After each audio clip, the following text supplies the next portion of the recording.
Hey everyone, my name is Nick Shalom, the former Air Force and Space Force Chief Software Officer and now the founder of AskSage. Today we're going to look at a specific use case that a lot of you have reached out to us about, which is using AskSage to generate your cybersecurity compliance documentation, including your NIST 853 controls and how to automate that process. So, for me, Sage has changed the way I do my work on a day-to-day basis. I don't Google anymore. I don't go to Stack Overflow. I just use AskSage. And, of course, Sage is connected to Google and Bing and can pull real-time results that I can train it and augment it with my data. And so it's been able for me to do a lot of things like taking what used to be a 5-day process to write an RFP response down to 32 minutes, or helping me coding. If you look at AskSage itself, 90% of the code already was created by Sage itself. You look at all my LinkedIn posts, my YouTube videos, kind of everything has been augmented or created directly by AskSage. Today, we're going to look at NIST and cybersecurity compliance automation.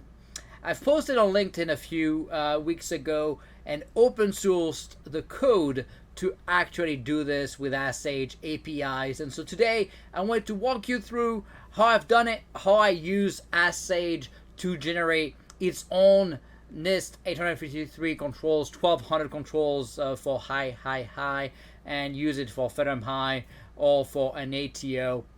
And really, we're going to look into a lot of different things today on how to make this happen and what I had to do it and get it done. So a company, reached out to me and wanted to help us with our FedRAMP High authorization. And so, they said, to write the NIST compliance documentation will take probably about 4 to 6 months and cost about $300,000. Well, we've done it with AskSage in 7 hours and only $300 of tokens, and the accuracy was 96%. So let's find out how we've done it. Alright, so the first thing I did was to train Sage on content about Sage and what we do, and a little bit of information about the hosting and ATO. So I'm going to show you how you could do this, but first I'm going to show you the kind of training I've done. So let's look into our database and search for AskSage and scroll through the training so you can see kind of what we have so far. So, I've done a lot of small trainings and some longer trainings. Never do more than 500 tokens per training. But here, as you can see, we really the real training is here, where we explain what AskSage is, what we do, the kind of large language model we integrate with, where we host it, and a little bit of information about myself. We also have ingested our policies, and you can see here also our YouTube video and our API documentation here, and even here we ingested a little bit of information about our FedRAMP/ATO status, and giving a little bit of insight about the different endpoints and APIs we're using, and our CMMC compliance status as well. So that's just helpful, to help the bot understand the broader concept and context of the use case here. So, the first thing I recommend doing, and I'm going to clear the chat just to start fresh, is creating a new data set, right? So you're going to create a data set. I'm going to call it NIST, just to keep it simple. And just to show you how easy it is to train, right?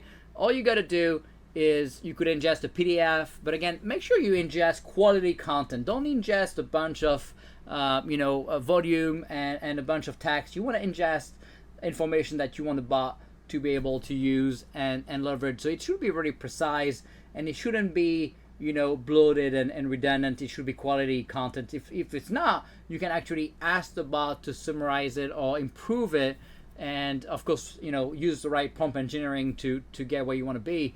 But I often say improve this content, and it's just gonna do that for me. I give it a little bit of context. If I'm talking to cyber professionals, I might mention that.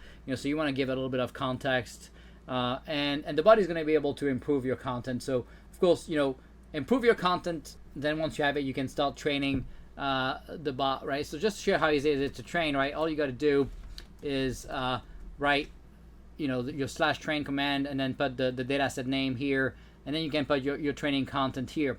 So here I have just a piece of content I'm gonna copy and paste, saying our platform is hosted, and I'm gonna replace that and say Ask Sage, he's hosted, so he knows what this is about. And we leverage Azure OpenAI endpoint, which is ITAR compliant, blah blah blah, and I'm just gonna train that. So now this is trained and it's in the data set. So now we can use that for the generation of our controls down the road. Of course, first we need to give it a lot more insight for the bot to be able to generate 1200 NIST 853 controls. So let me show you how I started and what I've done. So like I showed you, first we gave broader context about Ask Sage, broader information about hosting and what we do and how we do business. And that's kind of the first data set. You can we call it Ask Sage, you can call it the name of your product or company, right? So that's kind of the foundational data set just for the basics. And then what I did is I went and manually went to NIST 80171, which is only 110 controls, and manually filled the implementation detail. I'm going to show you what I've done. All right, so what I've done was to for each of the 110 NIST 171 controls, I filled the implementation detail here, and I gave as much context as I could. I didn't really spend a lot of time writing it in proper English and fancy terms. I gave just enough context so the bot will be able to understand it. And of course, he knows a lot about the terms and the different names, like AKS for Azure Kubernetes Service and all that stuff. So you don't really have to spell it, but it may be better for you to spell it. And so I wrote that, right, and I did every control and gave a lot of detail and explained also, like, okay, we use Microsoft Defender, we use Microsoft Sentinel, we use Microsoft Web Application Firewall, how we do MFA, how we do management of the tokens and all that. And feel free to reach out to us if you want to get a copy of these Excel that we use for our product.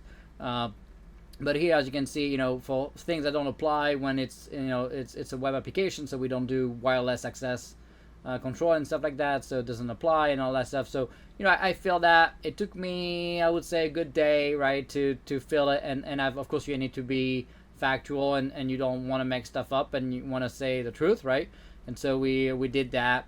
It's not a lot of details, right? It's pretty vague, but it's good enough to have a good training for the bot to then be able to use to write the NIST 853 1200 controls. So now that you have filled your Excel file, and hopefully you can get that done in a week or a day or whatever it takes you to do that, the next step is to use our script that we have created for you to generate your NIST 853 controls in an Excel file. Alright, so as you can see, we have open sourced this repository for NIST 853 automation in the Ask Sage GitHub repository. So if you go into the SRC folder and you open the app Python file here, you're gonna see all the stuff you have to do and what to think about.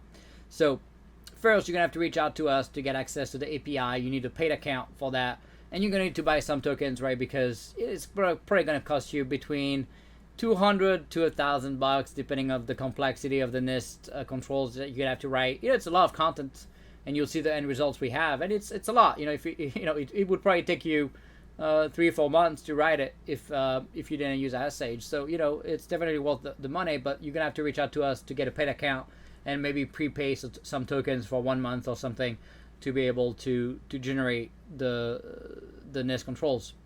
So you're gonna have to reach out to us. We're gonna give you the actual link here that you're gonna have to update. So you're gonna be able to tap into the API. You're gonna create an account. You're gonna pay with a credit card, and then we're gonna add your tokens. So email us at sales@asksage.ai so we can help you there. Then we're going to give you the API documentation if you need it, but really this is already turnkey. We're just going to give you the URLs to put in these fields here, both for the access token and for the query to Sage. So the access token here works by creating an API key, and I'm just going to show you how to do that. So if you go to your AxEdge account and you click into your account up here into your manage account, you're going to be able to see here manage your API key. So this is where you're going to go. You're going to click manage your API keys, and this is where you can create a new API key and get started. That API key will then be used, and you're going to put it into this app.python to be able to connect and get a token, and then the token can be used to query the API.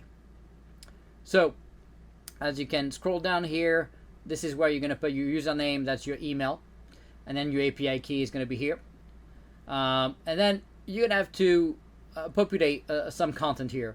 We're just giving you some examples here to help you, but really you're going to have to tailor this to your use case.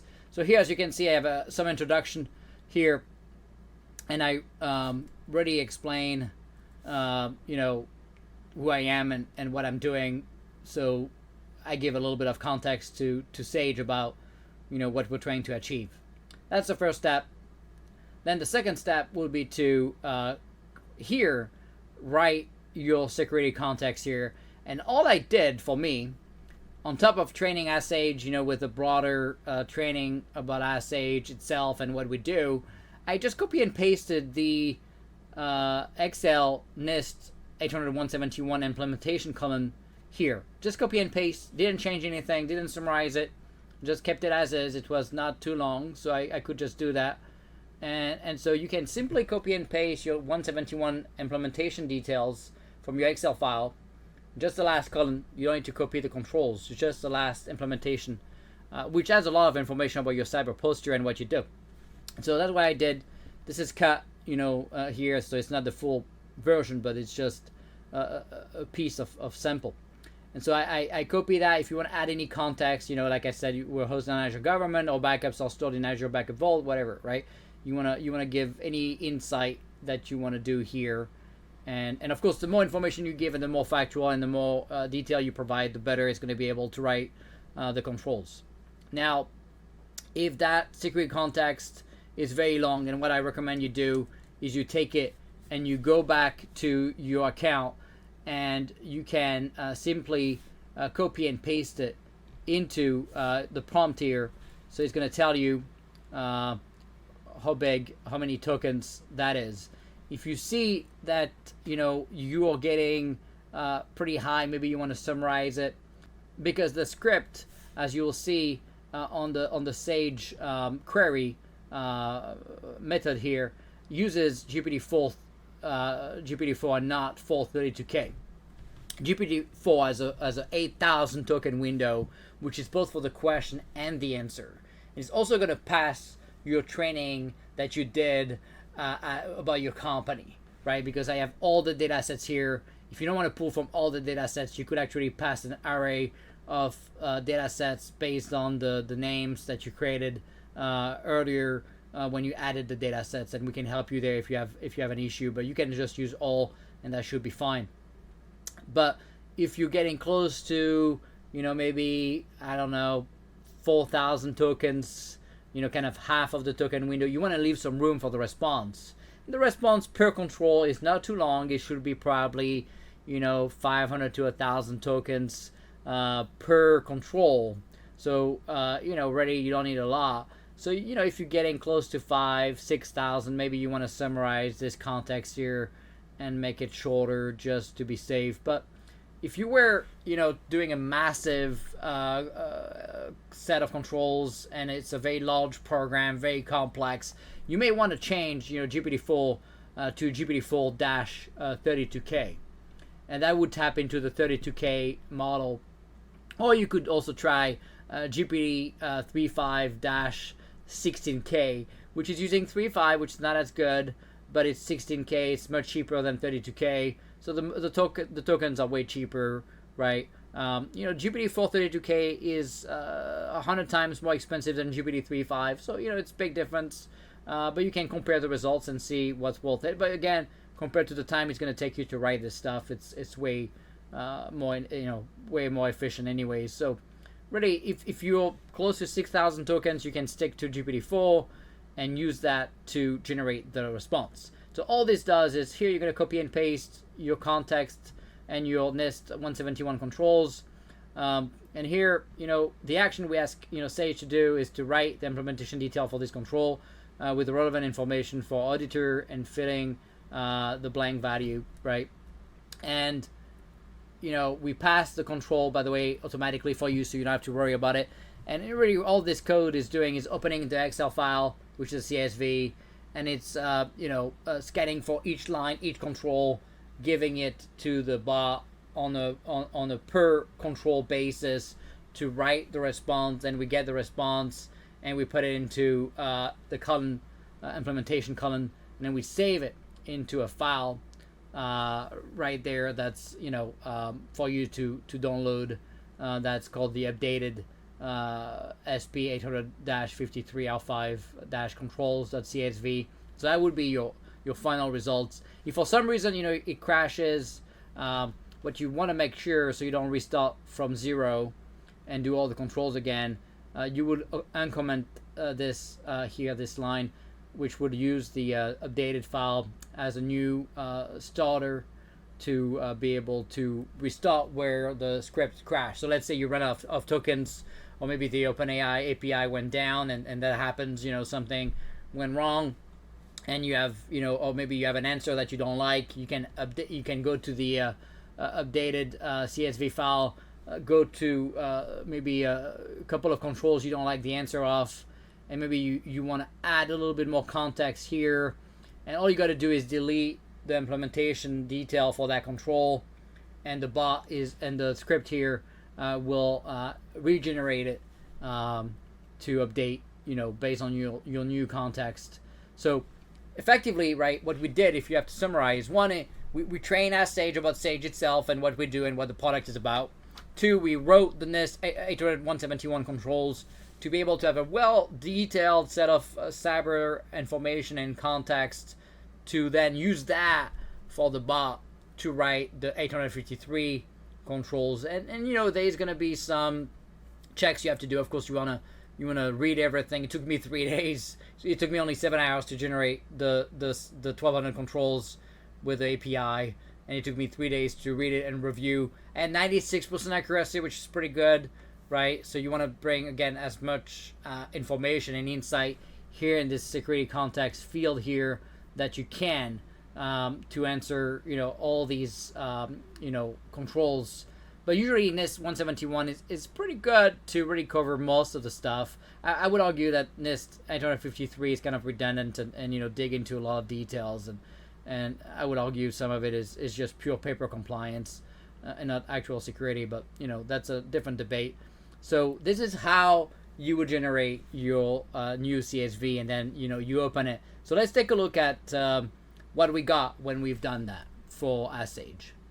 All right, so this is the Excel file we got from the script that created this implementation column here. And as you can see, if you edit, we're more than happy to send you the file so you can review it.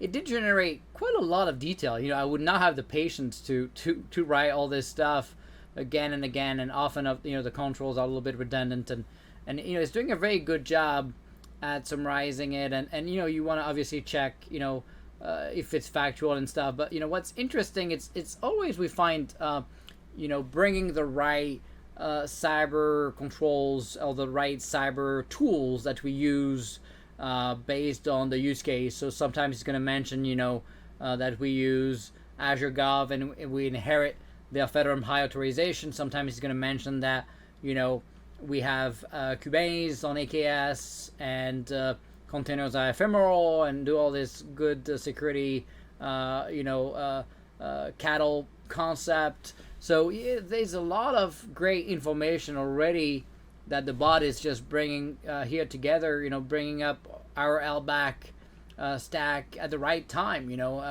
It's not, it's completely relevant to bring that up here. So I was pretty impressed. It's really bringing up the right tools at the right time, and really did a great job, explaining all that. And look here on, this one is a great example how, for the flow of information, it's bringing up, Kubernetes, but it's also bringing up LBAC, but it's also bringing up, the CUI I need to know we do with CAC authentication. and it's also bringing up all web application firewall and Microsoft Defender for continuous monitoring and Sentinel. So it's really doing a great job bringing up the right cyber tools for the right controls. So there you have it. As you've seen, we were able to take this script, train the bot about Asage and our context, and be able to generate the NIST 853 controls in 7 hours. We also then use the same prompt and the same training to generate a lot of additional content. Let me show you that. Alright, so using the same prompt, instead of asking you to write, the NIST controls for this control, we ask it to write all this different documentation. And we started, with the ConOps. We also did the maintenance, policy and procedure, risk management strategy, information security plan, change management and policies, employee training and awareness, incident response plan, even our GDPR documentation for our NATO enclave, all the data classification and handling policies, business continuity plan, access control policies and procedure, risk assessment and risk management document, and also our disaster recovery plan. And honestly, these are, sometimes, 5, 10, 20 pages. And the bot, because of the context and all that cyber controls that we know have access to, was able to generate this and very, very well. With 90+% accuracy and very little changes we had to do to those documents. Of course, always review them, check them out, and make sure this makes sense. But I was very impressed, and the amount of time saved. I mean, this would have taken us months to write all these publications, and we've done it in under a day. So again, this shows you the beauty and power of GPT-4 and 32K as well to generate a very complex set of cyber compliance documentation, thanks to the Asage ability to train and add your enterprise data all the way to CUI, and we're fully compliant with CMMC, and reach out to us to get our evidence and have your authorizing official or your company review the cyber documentation. But we meet all the controls, we're fully compliant. I think that the value is tremendous. Our next video, we're going to be covering how we went from for Asage 5 days to respond to an RFP down to 32 minutes. So hopefully this was helpful. If you have any questions, reach out to us, sales@asage.ai. Join us on Discord. The link is here on the screen. And if you want to try it out, go to asage.ai. Go create an account for free. You're gonna need the paid features for all this. $30, you can get started a month. Reach out to us. We're happy to help you and hopefully save you a bunch of time. We've seen on average, particularly when it comes to cyber compliance and acquisition, between 10 to 40 times increase in velocity. One person turning into 40 people. Game changer. So stay tuned. A lot of new features coming up. A lot of great things happening in the new industry that is generative AI platforms. So thanks for watching, and reach out to us if you have any questions.